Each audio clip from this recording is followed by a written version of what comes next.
29 now, and I've had a lot of horrific experiences, but nothing sits in my brain the way one night from when I was 15 does. It was my first real babysitting job that wasn't just watching a cousin for an hour while my aunt ran to the store.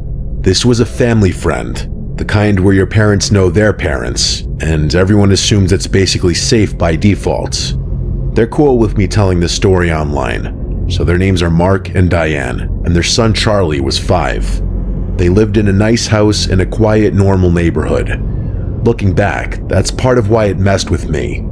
It didn't feel like the kind of house where anything bad could happen. It felt like a normal place, like where I grew up.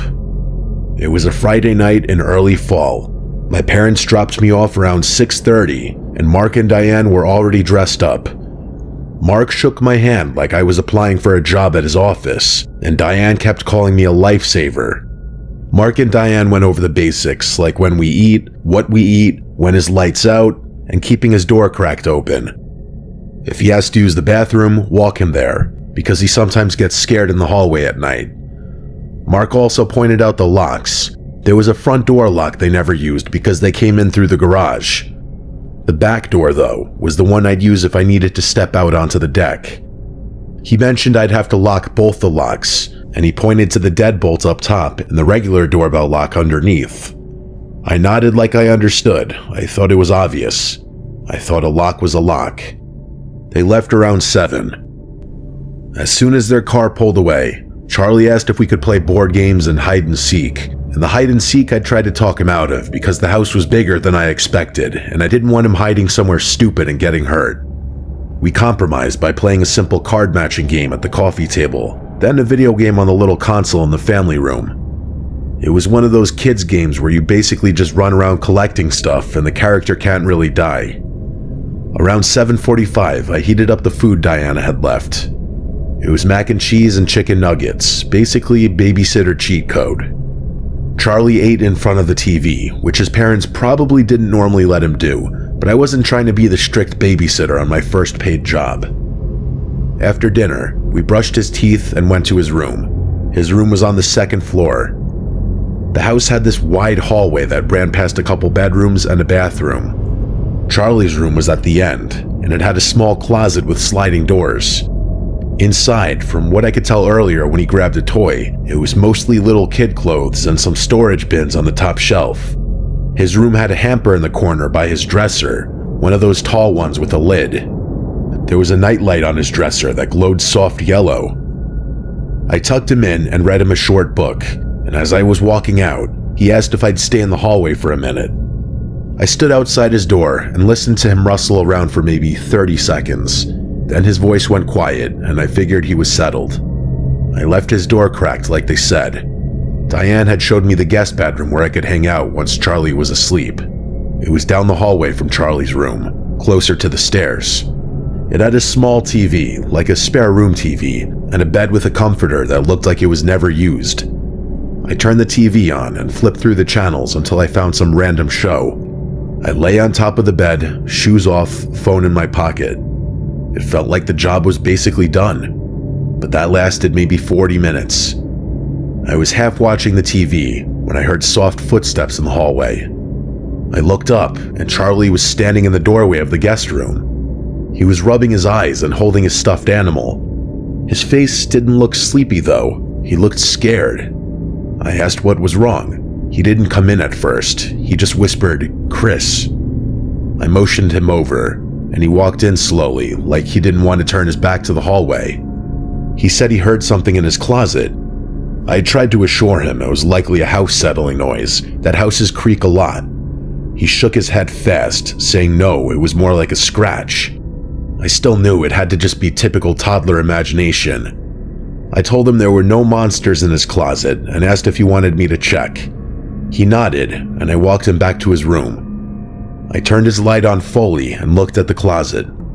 The sliding doors were closed. I slid one open and peeked inside. Admittedly, I took just a quick peek because I knew no one was in there, and I just saw a bunch of clothes. I even pushed some clothes aside like I was actually searching. I slid the door closed and saw relief on his face.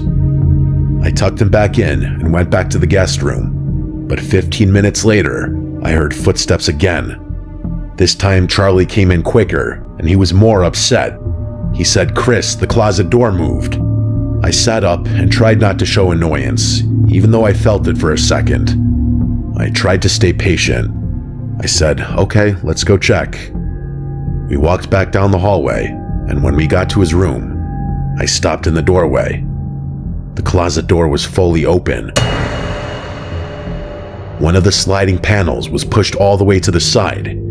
I stared at it for a second, and I remember my stomach doing this little drop, not because I thought someone was in there right away, but because it didn't match what I remembered. I knew I closed it. I looked at Charlie and asked why he opened that in a tone that would imply I'm not happy, but the way he swore he didn't, it didn't come across like he was lying. I walked over and slid the closet door shut, but the thing is, the way it closed, it didn't feel like it could have drifted open on its own. I gave Charlie a look meant to imply that I knew he was playing around with the door, maybe trying to scare me. I tucked him back in and told him he was fine and to go to sleep. I left the room, and on the way back to the guest bedroom, I caught myself listening for sounds behind me, like someone was walking in the hallway. I told myself to stop being stupid. I was 15 in a family friend's house on a safe street. About 10 minutes later, instead of footsteps, I heard Charlie call out. It wasn't a scream, but rather a shaky raised voice like he was trying not to yell but needed me. It came from his room. I got up and walked out. As I got closer, I could hear him crying softly. I stepped into his room and saw him sitting in bed with tears on his face. I immediately looked at the closet. The door was closed. That should have been reassuring, but it wasn't. I said, "Hey buddy, what happened?" He didn't answer right away. He just lifted his arm and pointed toward the corner of the room. I followed where he was pointing, and for a second, my brain didn't process what I was seeing. There was a hamper in that corner, and behind it, pressed into the narrow space between the hamper and the wall, was a person crouched down. They were hiding, trying to make themselves as small as possible. The first thing I saw was a shoulder, then the shoes, then his partially hidden face, but I could see his eyes looking straight at me. The whole thing lasted maybe 2 seconds before my body reacted. I didn't scream. I simply decided it was time to move, so I grabbed Charlie with both arms, yanked him out of bed, and picked him up like he weighed nothing. I backed toward the door, never taking my eyes off that corner. The person surprisingly didn't move at first. They stayed crouched, as if they stayed still enough we'd forget he was there. I ran us toward the guest room and locked the door. I did my best to keep Charlie quiet as I called 911. I told the operator there was someone in the house. I gave the address and said I was babysitting, and there was a man in the kids' room. The operator asked if the intruder had a weapon. I said I didn't know. She asked if we were safe. I said we were locked in a bedroom upstairs. She told me to stay on the line. I kept expecting the doorknob to start turning or expecting the door to shake. The operator kept talking to me to keep me calm, asking me to describe the person, but I couldn't. All I could say was I saw the person's eyes hidden behind a hamper. The eventual sound of distant sirens getting closer was the first time I was ever relieved to hear police sirens in my life. The operator told me to wait until an officer came to my door and identified themselves. When the police finally came upstairs, one of them knocked and said, "Chris?" because I guess dispatch had my name. I unlocked the door and opened it, and 2 officers were there with flashlights. They looked past me into the room, then at Charlie. They had already done a sweep downstairs and didn't see anyone. They didn't have to kick the door down because the front door was wide open. They checked every possible hiding spot in the house. Whoever it was had left. They said based on the timeline, he probably slipped out fast when I ran, went down the stairs, and ran out the front door. When Mark and Diane got home, they arrived to the police cars outside and officers in their living room. A lot of emotions filled the room for sure. Mark asked me questions I couldn't really answer, just like the police did. A cop asked about the locks and entry points. Mark immediately went to the back door and checked it. I followed because I felt like I needed to see. The deadbolt at the top was unlocked. Mark looked at me and asked, "Did you lock both locks like I said?" I said I locked the bottom one. He said the bottom one pops if the knob gets jiggled. That's why he told me both. He wasn't raising his voice, but I knew he was upset. However, he didn't stay upset for long and was grateful I saved Charlie from danger. The worst part is thinking about what would have happened if Charlie hadn't come to get me, if he'd stayed in his room trying to be brave while that person was in there, or if I'd been downstairs messing around on my phone, not paying attention, or if I'd told Charlie to go back to bed without checking. So to parents or babysitters or anyone out there who takes care of kids, don't always dismiss the things they say as just their imagination.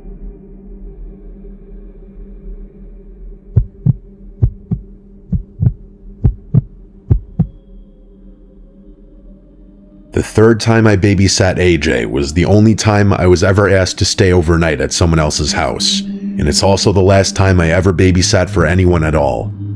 I was 17, a senior in high school, and I had already watched AJ twice before. He was 8, quiet, and the kind of kid who didn't really look at you when you talked to him. The first time I met his mom, she told me he was a loner and mostly kept to himself, so I shouldn't expect much interaction.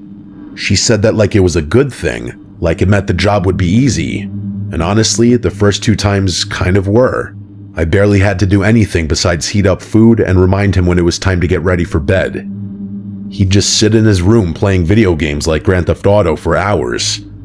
The third time was different because his mom asked if I could spend the night. She said she had to be out of town for work and wouldn't be back until late the next morning. She sounded stressed on the phone, like she didn't have many options, so I said yes. I figured it would be the same as before, just longer and more money. When I got to the house that afternoon, she rushed through the instructions at the kitchen counter while AJ was already upstairs. She said there was frozen pizza in the freezer, and he usually fed himself breakfast cereal, and I could sleep in the extra room at the end of the hallway. She thanked me like 3 times before she even left. When she did, I called up the stairs to let AJ know I was there, even though he already knew, and he just yelled back a short "yeah" without coming down. For the next few hours, I barely saw him. I could hear the video games through the ceiling, the sounds of gunshots and cars crashing in his game. At one point, I went upstairs to check on him and found him sitting on the floor of his room, controller in hand, eyes locked on the screen. He didn't look away when I asked if he was okay. He just nodded while staring at the TV. I went back downstairs and tried to watch something in the living room, but it felt weird being in someone else's house overnight. Around 7, I made the pizza and called AJ down. When he came down, he didn't say hi or anything. He just grabbed 2 slices, looks at me with this expression I still can't fully describe, like I'd done something to annoy him just by existing, and then went back upstairs without a word. He was acting unfriendlier than usual this time. I stood there in the kitchen holding my own plate, feeling awkward and kind of unwelcome in a house I was supposed to be in charge of for the night. I figured he was just a weird kid and didn't take it personally. After I cleaned up, I went upstairs to get ready for bed. The guest room was basic and small. I left the door half open because I didn't like the idea of being fully closed in. I was sitting on the bed talking to my friend Bree when I got this strange feeling like I was being watched. I looked up and saw AJ's head slowly move back out of view from the crack in the doorway. He had just been standing there looking in. I laughed a little because it startled me more than anything, and I called out to him, asking what he was doing. He didn't answer. I heard soft footsteps go down the hallway toward his room. I remember thinking it was kind of funny, like he was just being a nosy kid, and I didn't think much of it after that. Around 11, I put my phone down and turned off the lamp. I rolled onto my side and closed my eyes, trying to fall asleep. I don't know how much time passed before I felt like I wasn't alone in the room. I opened my eyes and saw a dark shape at the foot of the bed. It took a few seconds for me to process that it was someone standing there. I let out a scream before I could stop myself and scrambled for the lamp. When I turned it on, I saw AJ standing at the end of the bed, completely still. The look on his face is still hard to describe. He looked annoyed, yet also scared or regretful of what he was about to do. Both of his hands were behind his back. I sat up and asked him what he was doing in there. He didn't answer. I told him to show me what he had behind his back. He shook his head no, still not breaking eye contact.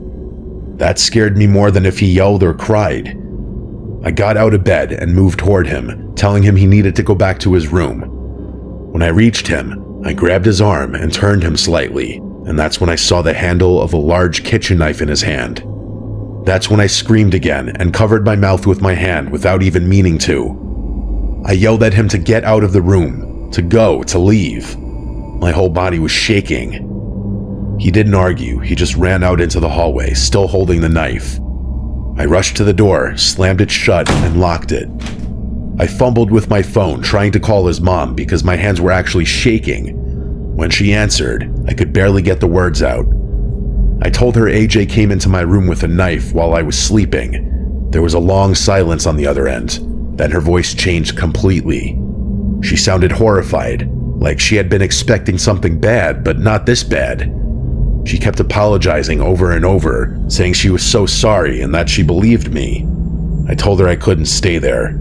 I didn't care about the money or anything else. I just needed someone else to come watch him. She didn't argue at all. She said she would call her ex-husband and have him come right away. I stayed locked in that room for almost an hour, scared shitless. Eventually, there was a knock at the front door and a man's voice calling AJ's name. I cracked the guest room door and saw a man I recognized from a photo in the house. He went straight down the hall toward AJ's room without saying much to me. I grabbed my bag, walked past them without looking into AJ's room, and left the house as fast as I could. His mom sent me the money through Venmo later that night, along with another long apology, but I never went back there. I never even babysat for another family after that.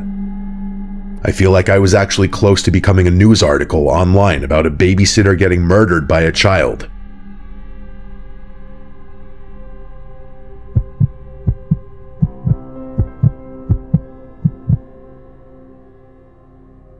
I was 21 when my sister asked me to watch her kids overnight while she and her husband went to a wedding a few hours away. I'd babysat my niece Emma and my nephew Lucas plenty of times before, so it wasn't a big deal. Emma was 6, quiet and sensitive, and Luke was 9, more talkative but still easy. They live in a normal suburban house in a quiet neighborhood not far from our childhood home. My sister walked me through the usual routine before they left, since this time I'd be staying overnight. Leftover Chinese food for dinner, and no scary shows, and bed by 9. She reminded me Emma sometimes got nervous at night and might call for me once or twice. After they left, the kids and I ate in the living room and watched a movie. It felt like a completely normal night. Around 9, I took them upstairs. Their bedrooms were across the hall from each other, with a bathroom in between. I tucked Emma in first. She asked if I'd leave her door open a little and keep the hallway light on. Lucas just rolled over and told me goodnight like he was already half asleep. I went downstairs and turned on the TV, keeping the volume low so they wouldn't hear. Around like 9:30 to 10, I heard footsteps upstairs. I figured Emma needed something. I started up the stairs, but before I got halfway, I saw her walking along the balcony toward the top step. She was standing there in her pajamas looking down at me. I asked what was wrong.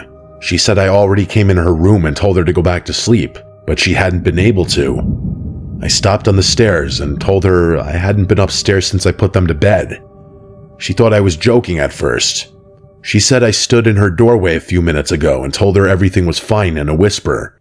I told her maybe she was dreaming it and walked her back to her room. I checked her closet and under the bed, even though I knew nothing would be there. She finally settled back in, but she kept watching me as I left, like she wasn't convinced.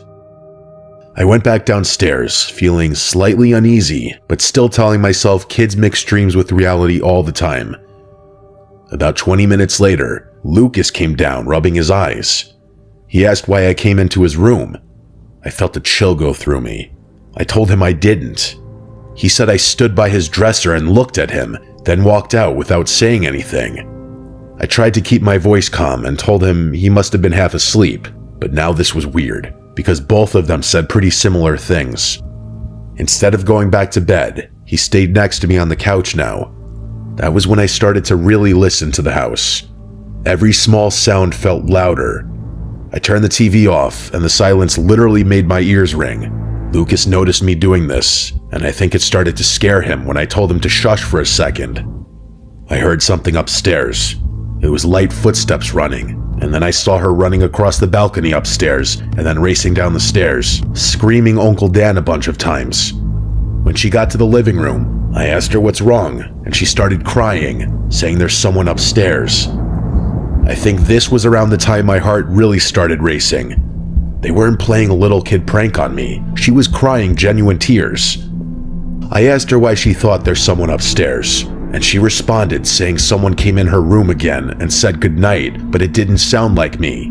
I think by now, I was internally freaking the fuck out, but I told them to keep calm. I didn't want Emma to cause Lucas to start crying now too. I told them to wait down here. I'll go check upstairs and be right back.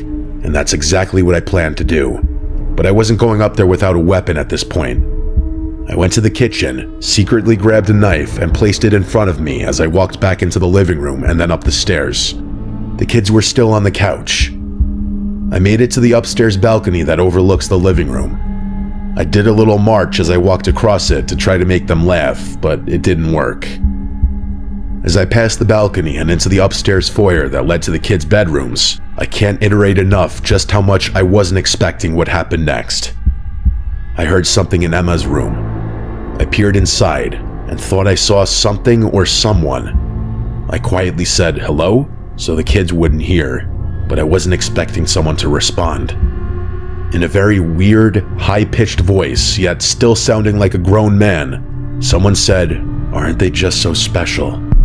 The voice sounded like it belonged to someone with mental issues, maybe not fully there. I then realized what I was seeing in the bedroom was a really tall person standing next to Emma's bed now. I guess like 6'4", they looked to be like 6 inches taller than me. My heart was in my throat. I turned and ran down the stairs and grabbed the kids. I told them, "Put your shoes on now, we're leaving," and Emma started to cry even more. I quickly saw why.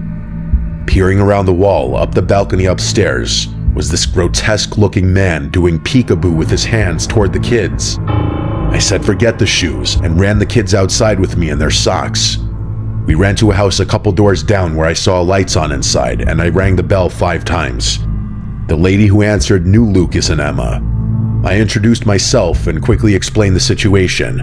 She let us in immediately into safety. I got on the phone with 911 and stood on the front porch of this couple's house watching my sister's house.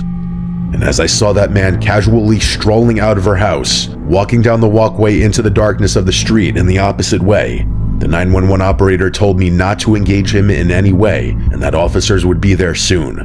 But boy do I regret listening to that operator. I should have followed that fucking creep down the street. I should have been a man and beaten him to a pulp. But realistically, I didn't know if he was armed or not, and based on his voice, I choose to believe it was some mentally handicapped person who simply walked right into the house. I stayed on the stoop watching the man until he disappeared down an intersecting street, and I told the operator which street it was. She kept making it seem like the cops would be heading down that direction, but it took so long for them to arrive that by then, that man was gone, possibly into one of the houses in the vicinity for all anyone would know. I wasn't happy with the response time, and I let the police know that. I went into my sister's house with them to investigate, and nothing seemed out of the sorts, nor was anyone else inside. Of course, given the circumstances, I drove the kids home to my parents' house with me that night to sleep there. We weren't going to sleep in that house that night regardless. And of course, there was somehow blame put on me that the one night I was watching them, someone breaks into the house. However, I firmly believe that man was in there before I even got there. I did not go needlessly unlocking doors or anything like that. Ever since then, my sister and my brother-in-law have been nuts with the security cameras. They have at least 6 all over the house, inside and out. But honestly, who can blame them after this?